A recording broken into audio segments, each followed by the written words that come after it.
আমিও এগৰাকী নাৰীৰ ওপৰত সিহঁতে মাতি নি যি অত্যাচাৰ কৰিলে বান্ধি পেলাই মাৰিছে আৰু বহুত হাৰাশাস্তিও দিছে। তাৰপিছত গুপ্তাংগনত জলকীয়াও সানি দিলে।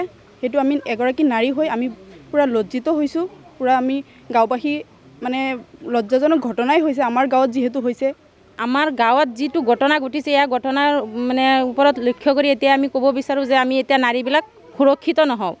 যিহেতু আমাৰ গাঁৱত এনেকুৱা ঘটনা হৈ গৈছে আৰু এই আমি শুনা মানে যেনেকুৱা মানে গম পাইছোঁ এই মানুহগৰাকীক মানে বহুত অত্যাচাৰ কৰি মাৰিছে, গুপ্তাংগনত জলকীয়া গুড়ি সানিছে এনেকুৱা গম পাইছোঁ। আৰু ইয়াৰ ওপৰত ভিত্তি কৰি মই কওঁ যে আমি নাৰীবিলাক এতিয়া সুৰক্ষিত নহওঁ, একদম সুৰক্ষিত নহওঁ।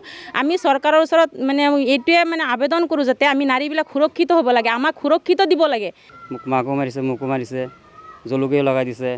কাক জলকীয়া লগাই দিছে? মোৰ মাক। কোনে কৰিলে এইটো কাম? এইটো মোৰ মামা শহুৰ হয় আৰু মোৰ শহুৰ হয় আৰু শাশুড়ী তিনিজন আৰু কিবা আছে লগত সেইবিলাক চিনি পোৱা নাই। বৰ লাজৰ কথা, লজ্জাজনক কথা। আজি তালিবানী শাস্তি দি পেলাই যি এজন মহিলাৰ ওপৰত বিভিন্ন ধৰণৰ অত্যাচাৰ নিৰ্যাতন কৰি পেলাই একে অৱশেষত লাষ্ট যিটো গুপ্তাংগত জলকীয়া সানি পেলাই যিটো মৃত্যুবৰণ কৰিছে, ছটপটাই মৰিবলগীয়া হৈছে, তাৰ কাৰণে আমি বহুত দুখিত, আমি লজ্জিত। গতিকে তাৰ উপযুক্ত শাস্তি পাব লাগে।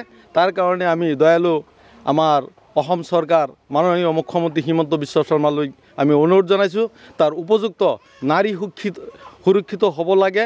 আৰু এনেকুৱা তালিবানী শাস্তি দি পেলাই যিটো আমাৰ এই মহিলাজনীক ছটপটাই মৰিবলগীয়া হ'ল, তাৰ কাৰণে বিহিত ব্যৱস্থা আইনগতভাৱে লোৱাৰ কাৰণে আমি অনুৰোধ জনাইছোঁ।